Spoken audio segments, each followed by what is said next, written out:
loved that description of building, that it's not just about form or presence or symbolism, but that it's actually how, especially in Toulouse, also in Milan, and in Toulouse, that thing of shade, which we can feel it today in Perugia, where the breeze comes through, where you stop at certain places, people sit in certain places.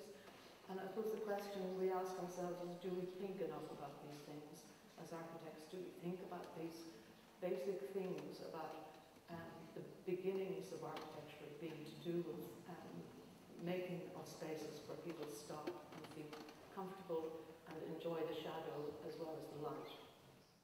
Perhaps one of the other things that we feel is really important in this whole discussion here in Fest Art, thinking about making cities, making places anti-city, is the relationship between the centimetre and the kilometre.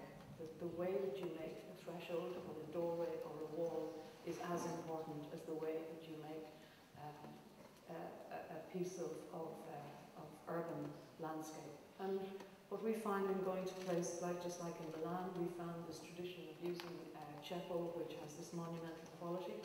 In Toulouse, we find that there are brick factories. This is us looking at bricks and colours of bricks. But there's a brick factory, a number of them, just outside Toulouse, and they tell us that they're making exactly the same brick as the Romans used, with the same clay, the same dimension, the same moulds. So again, this whole thing of time and contemporary work, the relationship between craft and culture and continuity and architecture. And one thing that we meant to say today, one of the most radical pieces of that an architect can have is this thing. This is the most radical bit of machinery that we as a profession have. You should hold it very secretly and always have one close by, under your pillow, in your bag, in your pocket.